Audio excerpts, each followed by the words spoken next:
Hello दोस्तों, इस video में हम लोग किसी बिंदु आवेश Q के कारण किसी निश्चित दूरी r पर विद्युत क्षेत्र पढ़ेंगे। इसके पिछले वाला वीडियो में विद्युत क्षेत्र के बारे में आपको बताया गया है। उस वीडियो को आप अवश्य देखिए, तभी ये आपको समझ में आएगा। तो यहाँ पर हम लोग कोई एक आवेश लेंगे। यह आवेश प्लस Q है। किसी बिंदु आवेश Q के कारण किसी निश्चित दूरी r, कोई निश्चित दूरी r ले लेते हैं।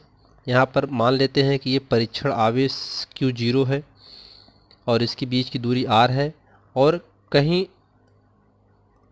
दूर से इस पे हम विद्युत क्षेत्र लाना है Q तक, जिसको हम Q0 से मान लिए हैं कि यह r दूरी तक आएगा, अर्थात Q प्लस Q पर आएगा। यहाँ से यहाँ तक की जो दूरी है वह अनंत है। अब यह एक दिशा में जा रहा है, r कैप होगा, और ये P तक लाना है। ठीक है, जो Q आवेश, जो परीक्षण आवेश Q है, इस पर P तक लाने में यहाँ पर विद्युत क्षेत्र को किया गया कार्य, ये धनात्मक है, ये भी धनात्मक है, तो इसमें क्या होगा, प्रतिकर्षण होगा। प्रतिकर्षण के कारण क्या होगा, ये इधर जाएगा। तो विद्युत क्षेत्र को, इस परीक्षण आवेश को किसी निश्चित दूरी r से इस आवेश पर लाने में कुल कितना कूलाम बल लगेगा, इसकी हमें गणना करनी है। तो यहाँ पर हम लोग माना कोई, इसको लिखते हैं पहले, कोई प्लस Q आवेश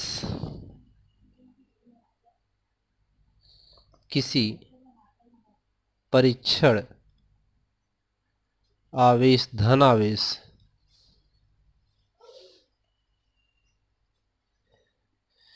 को अनंत से प्लस Q आवेश तक r दूरी, जो क्या है, निश्चित है। r दूरी क्या है, निश्चित। r दूरी निश्चित लाने में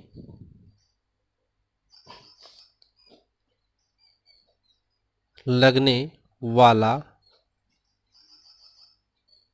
कूलाम बल, इसको यहाँ से यहाँ तक लाने में जो कूलाम बल लगेगा, तो कूलाम बल का फार्मूला होता है, F बराबर होता है 1/4 pi epsilon into Q1 Q2 अपान r स्क्वायर।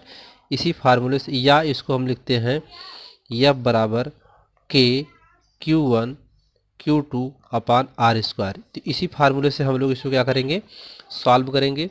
तो इसमें F कूलाम बल लग रहा है यहाँ पे, तो F कूलाम बल K इंटू Q परीक्षण आवेश जो लग रहा है, यहाँ पर जो आवेश बल लग रहा है वो ये Q और Q नाट के बीच में लग रहा है, अर्थात परीक्षण आवेश के बीच में लग रहा है।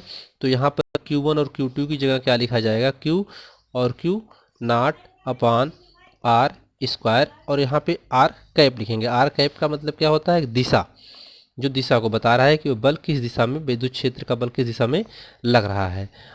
ठीक है, अब यहाँ से r दूरी पर स्थित, जो r दूरी पर स्थित बिंदु P है, इस पर विद्युत क्षेत्र लाने में कितना कूलाम बल होगा। तो जो विद्युत क्षेत्र को लाया जा रहा है, तो उसको P बिंदु तक लाने में विद्युत क्षेत्र क्या होगा, तो यहाँ पर लिखा जाएगा, अतः r दूरी पर स्थित, यह कितनी दूरी पर स्थित है, r दूरी पर स्थित है P बिंदु पर विद्युत क्षेत्र,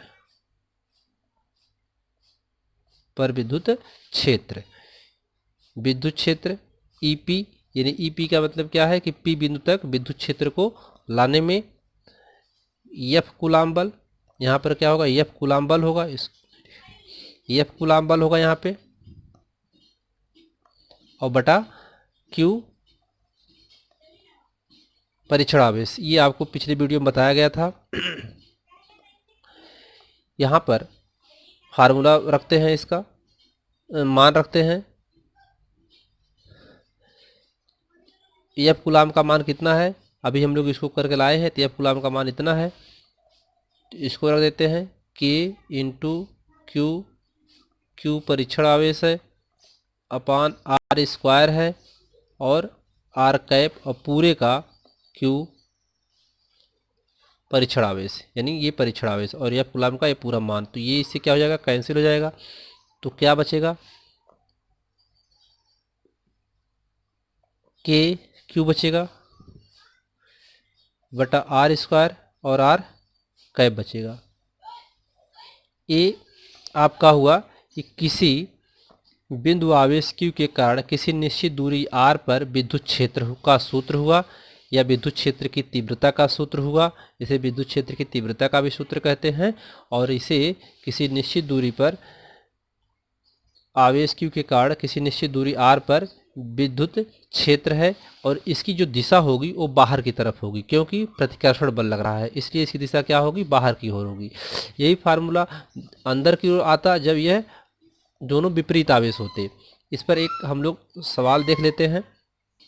क्वेश्चन ये है कि यदि आवेश Q बराबर 2 कूलाम पर कार्यरत वैद्युत बल 100 न्यूटन है, तब उस स्थान पर वैद्युत क्षेत्र की तीव्रता ज्ञात करो। यानी जो आवेश है उस पर 2 कूलाम बल कार्यरत है, अब वैद्युत बल 100 न्यूटन है, तो उस स्थान पर वैद्युत क्षेत्र की तीव्रता क्या होगी। तो वैद्युत क्षेत्र की तीव्रता के लिए हम लोग ये फार्मूला लगाएंगे। यहाँ पर यही फार्मूला वैद्युत क्षेत्र का फार्मूला है इसको निकालने के लिए, और ये किसी निश्चित दूरी के लिए है। जब अनंत से उसका वैद्युत क्षेत्र उस पर लाया जाएगा किसी परीक्षण आवेश पर, तो लाते समय जब उसको r दूरी पर लाएंगे तब के लिए फार्मूला है बिंदु P पर। अब यहाँ से फार्मूला लिखते हैं, वैद्युत क्षेत्र E बराबर F कूलाम बल बटा, यानी वैद्युत बल या कूलाम बल इसको बोलते हैं, आवेश, आवेश को क्या बोलेंगे, Q बोलेंगे। यहाँ पर E is equal to F यानी कूलाम बल या वैद्युत बल 100 न्यूटन है, बटा Q का मान कितना दिया है, 2 कूलाम दिया है, 2 से इसको काट दोगे 50 आ जाएगा, अर्थात कितना आ गया, 50 न्यूटन प्रति कूलाम आ गया वैद्युत क्षेत्र की तीव्रता। अर्थात E बराबर वैद्युत क्षेत्र की तीव्रता बराबर, आप हिंदी में लिख सकते हैं, वैद्युत क्षेत्र की तीव्रता बराबर वैद्युत बल या कूलाम बल बटा आवेश, बटा आवेश। इसको ऐसे भी लिख सकते हैं, वैल्यू पुट करके आप करेंगे तो 50 न्यूटन प्रति कूलाम आएगा। ई बराबर यहाँ पर कितना आ गया, 50 न्यूटन प्रति कूलाम आ गया, विद्युत क्षेत्र की तीव्रता आ गई। अगले टॉपिक में आपको विद्युत क्षेत्र का भौतिक अभिप्राय क्या है, और वैद्युत क्षेत्र की बल रेखाएं क्या हैं, वैद्युत क्षेत्र के गुणधर्म क्या हैं, उसको बताया जाएगा। धन्यवाद।